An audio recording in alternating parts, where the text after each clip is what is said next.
Dan pemirsa, kami juga akan membahas terkait dengan serangan Iran ke Israel.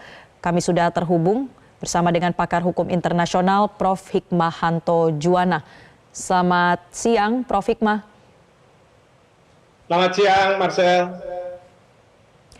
Ya, Prof. Hikmah, bagaimana Anda melihat serangan balasan yang dilakukan oleh Iran terhadap Israel? Ini sudah menjadi sebuah langkah yang tepat, langkah yang berani diambil oleh pihak Iran? Ya, betul sekali. Jadi begini, pertama adalah dari posisi Iran. Iran mengatakan bahwa sekarang mereka melancarkan serangan balasan terhadap apa yang dilakukan oleh Israel pada tanggal 1 April kemarin, di mana serangan Israel itu ditujukan ke kedutaan besar Iran di Damaskus, Syria. Iran tentu sebenarnya sudah lama ingin melakukan serangan terhadap Israel, tetapi Iran tidak memiliki alasan kuat untuk bisa melakukan serangan ke Israel untuk menghentikan apa yang Israel lakukan ke Gaza. Dan selalu Amerika Serikat mengatakan bahwa apabila Iran nanti turut campur dalam serangan Israel ke Gaza, maka Amerika Serikat akan berada di belakang Israel. Nah, kita tahu bahwa Iran ini sebenarnya sangat pro terhadap apa yang dilakukan oleh Hamas di Palestina. Karena bagi Iran, mereka setuju dengan apa yang diharapkan oleh Hamas, yaitu Israel harus angkat kaki dari tanah Palestina. Nah, sekarang ini Iran mempunyai alasan yang kuat bahwa dia bisa melakukan serangan terhadap Israel berdasarkan pasal 51 Piagam Perserikatan Bangsa-Bangsa, di mana pasal 51 ini memberikan hak kepada negara yang mendapat serangan dari negara lain untuk melakukan pembalasan, ya, melakukan pembalasan atas dasar hak untuk membela dirinya. Nah, ini yang Iran gunakan.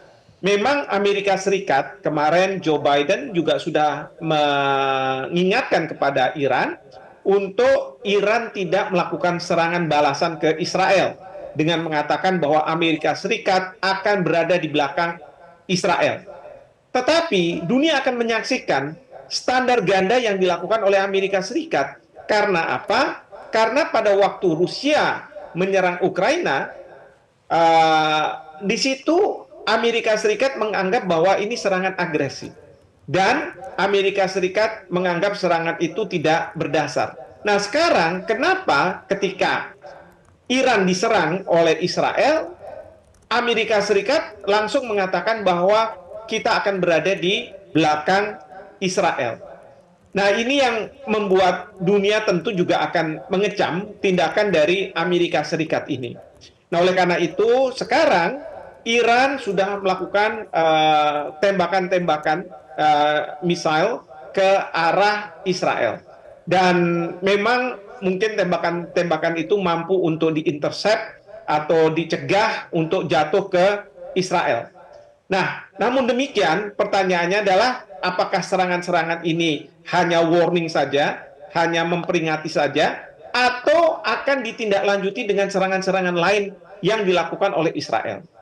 Yang saya khawatirkan adalah kalau misalnya serangan-serangan ini dilakukan terus-menerus oleh Iran terhadap Israel, lalu Amerika Serikat mengambil bagian untuk membantu Israel, yang saya khawatirkan adalah Iran juga akan bisa mendapat bantuan dari negara-negara lain. Ambil contoh seperti Korea Utara mungkin, dari Rusia mungkin, yang mereka sebenarnya juga mencari alasan untuk bisa melakukan serangan ke Amerika Serikat. Sebenarnya masalahnya bukan lagi tentang Israel, tetapi bisa juga meluas ke Amerika Serikat. Dan kalau misalnya ini terjadi, maka bukannya tidak mungkin perang dunia ketiga ini akan muncul. Artinya apa? Serangan Israel terhadap kedutaan besar Iran di Damaskus, Syria ini menjadi pemicu bagi terjadinya perang dunia ketiga. Dan masing-masing negara saya yakin akan mengatasnamakan hukum internasional. Iran sekarang sudah memiliki basis bahwa mereka bisa menggunakan pasal 51 Piagam PBB. Nah, tentu Israel dalam posisi yang sebenarnya terjepit, ya. Nah, oleh karena itu, menurut saya Indonesia kita perlu berperan. Apa peran Indonesia? Ada 3 hal. Pertama adalah kita minta agar Dewan Keamanan PBB segera melakukan sidang darurat untuk membahas permasalahan ini, untuk mencegah terjadinya Perang Dunia ketiga. Yang kedua, Indonesia bisa melakukan shuttle diplomacy ke Amerika Serikat, ke Iran, bahkan juga ke negara-negara Uni Eropa untuk mereka tidak secara secara serta-merta pokoknya kita harus dukung Israel. Indonesia harus menyadarkan pada Amerika Serikat bahwa sekarang ini bukan permasalahan antara Amerika Serikat dengan Iran, ya, tetapi Amerika Serikat dengan dunia.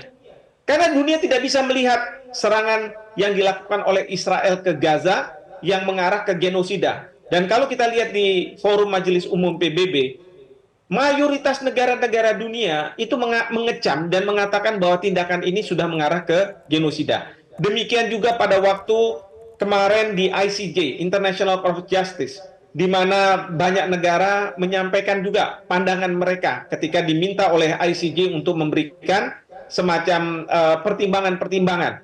Ya, saya perhatikan mereka semua mengecam tindakan yang dilakukan oleh Israel.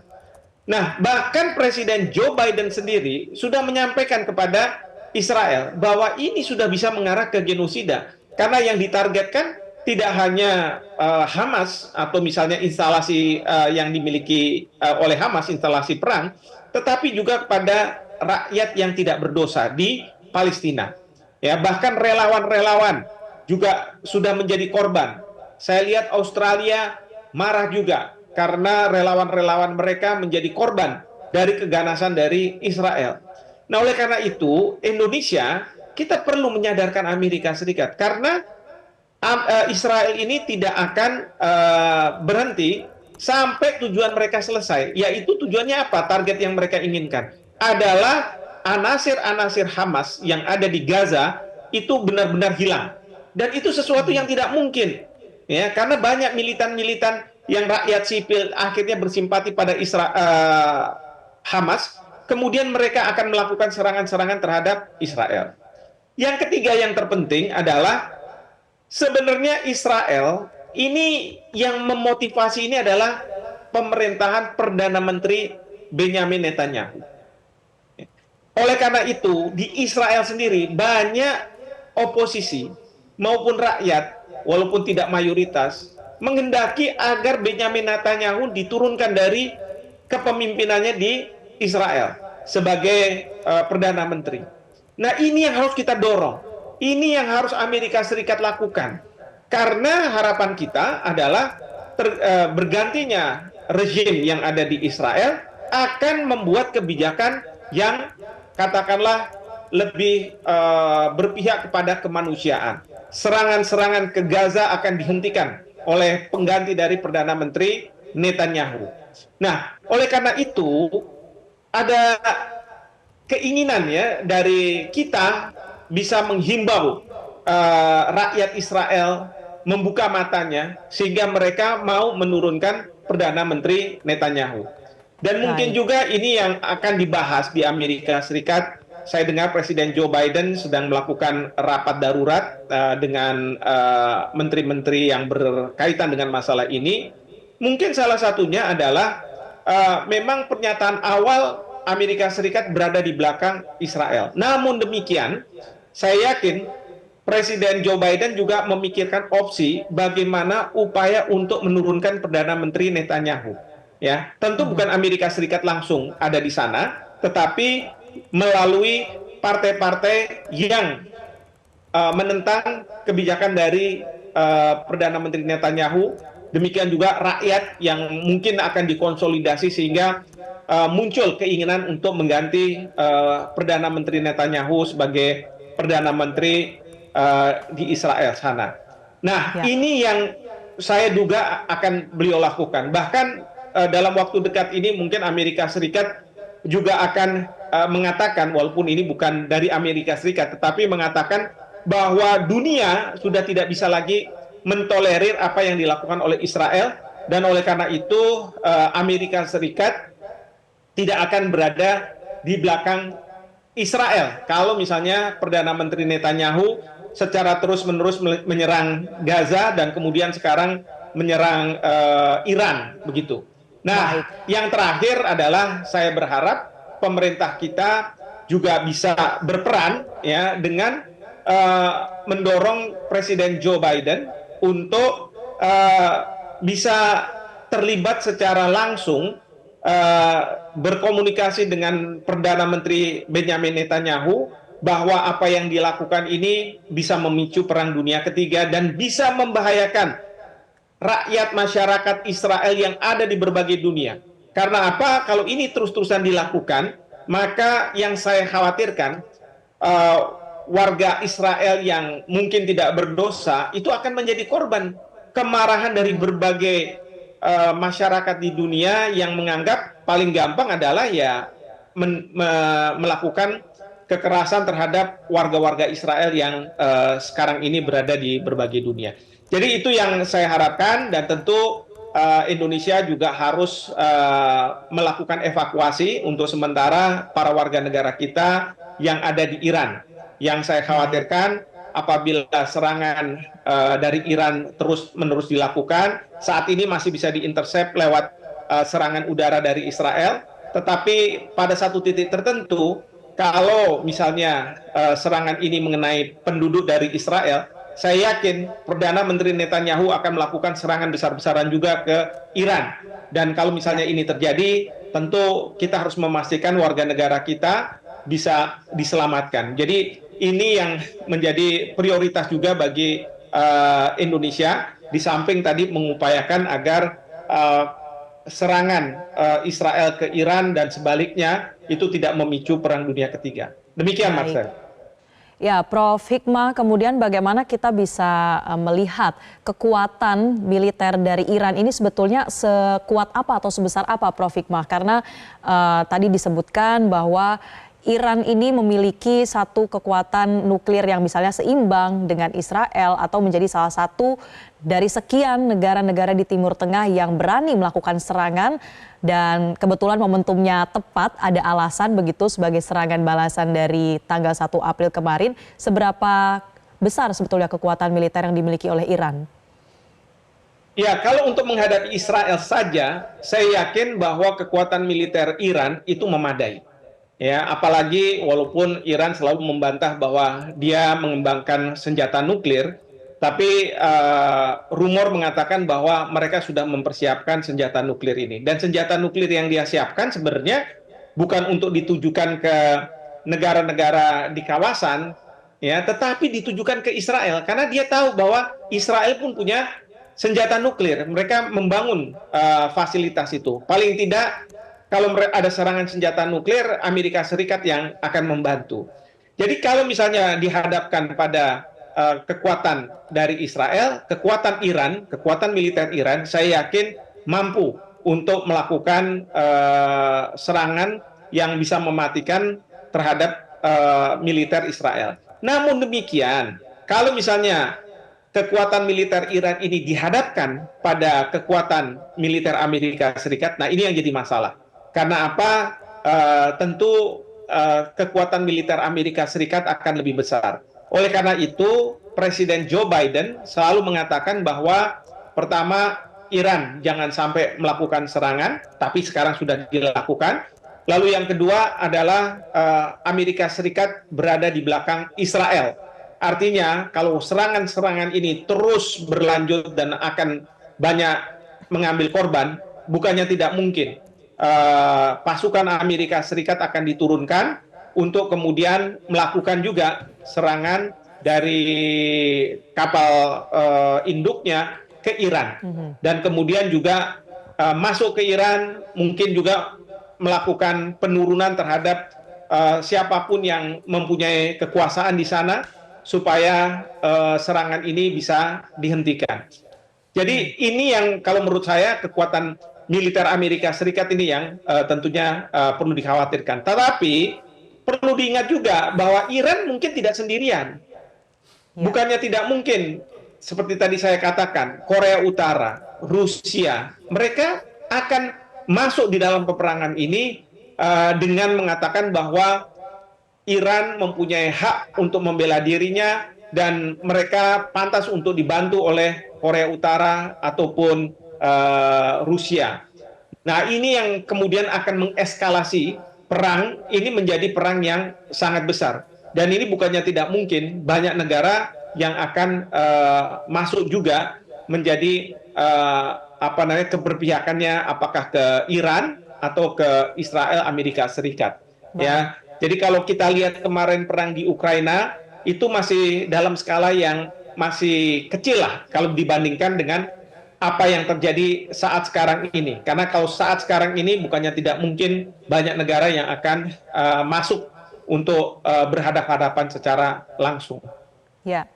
Prof. Hikmah, apa imbauan yang paling tepat untuk diberikan khususnya bagi warga negara Indonesia atau warga negara sipil yang saat ini berada di Iran ataupun di kawasan Timur Tengah melihat adanya potensi eskalasi konflik ini?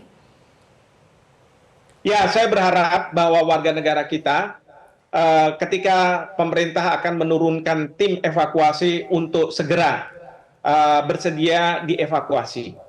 Memang permasalahan-permasalahan nanti akan muncul bagaimana dengan mereka yang mungkin sudah berkeluarga dengan warga negara Iran. Apakah mereka mau untuk dievakuasi atau tidak. Tapi yang saya berharap bahwa jangan sampai ada yang ingin tetap di Iran untuk bersama-sama mungkin rakyat Iran, bahkan militer Iran melakukan serangan ke Israel. Karena ini bisa saja tidak ada artinya, ya teman-teman kita yang mungkin jumlahnya juga tidak terlalu besar, tetapi militansinya tinggi untuk bergabung, ya ini tidak terlalu banyak artinya. Dan sebaiknya kembali ke Indonesia, ya atau ke negara ketiga yang lebih aman dan menanti sampai segala sesuatu sudah jelas, ya apa yang akan terjadi ke depan ini. Jadi himbauan saya adalah bagi warga negara kita, kita minta mengikuti instruksi dari Kedutaan Besar Indonesia di Iran, dan kemudian mereka bisa berkumpul, lalu kemudian kalau misalnya nanti ada proses evakuasi, ikut segera di dalam evakuasi, sehingga pemerintah tidak terlalu sulit untuk membantu para warga negara kita. Karena pemerintah mau menjalankan kewajiban untuk melindungi warga negaranya dimanapun mereka berada, termasuk di luar negeri dan dalam hal ini di Iran. Yang berikutnya tentu saya berharap juga menghimbau bahwa masyarakat kita di Indonesia untuk tenang dan mempercayakan segala sesuatunya kepada pemerintah kita. Ya, karena dalam situasi yang seperti ini, maka biarkan pemerintah yang mengambil keputusan-keputusan penting, ya. Dan tujuannya adalah untuk mendamaikan situasi. Karena kalau misalnya pemerintah kita juga ikut berpihak ke salah satu kekuatan, mungkin itu juga akan lebih mempersulit, ya. Pada saat ini di dunia yang dianggap sebagai punya kenetralan, artinya netral ini tidak harus berpihak ke salah satu pihak yang sedang bertikai, itu adalah Indonesia. Kenapa? Karena Indonesia kita mempunyai politik luar negeri yang bebas aktif. Sehingga seperti negara Amerika Serikat atau negara-negara di Timur Tengah, mereka akan bergantung pada Indonesia, apa yang akan dilakukan oleh Indonesia. Nah, oleh karena itu saya berharap bahwa Kementerian Luar Negeri sudah melakukan inisiatif-inisiatif untuk mengupayakan perdamaian ini. Bahkan mungkin Bapak Presiden juga bisa turun dan memberikan arahan-arahan kepada Menteri Luar Negeri. Intinya adalah sebaiknya kita mencegah adanya eskalasi perang antara Iran dengan Israel, ya. Yang kedua adalah kita merujuk pada pasal 2 ayat 3 Piagam PBB, di mana di situ disebutkan bahwa kalau ada pertikaian antar negara, maka wajib diselesaikan secara damai, sehingga tidak mengakibatkan pada perdamaian dan keamanan keadilan internasional. Itu pasal 2 ayat 3 harus kita pegang teguh dari Piagam PBB ini. dan kemudian kita melakukan tindakan seperti tadi saya katakan ke PBB untuk membahas permasalahan ini di Dewan Keamanan, bahkan kalau perlu di Majelis Umum PBB, dan kemudian juga meminta kepada Amerika Serikat dan negara-negara di Uni Eropa untuk tidak membuat pernyataan yang mengeskalasi perang, ya, misalnya berada di belakang Israel dan lain sebagainya. Amerika Serikat selama ini mau menjadi hakim dalam berbagai peristiwa di berbagai wilayah dunia.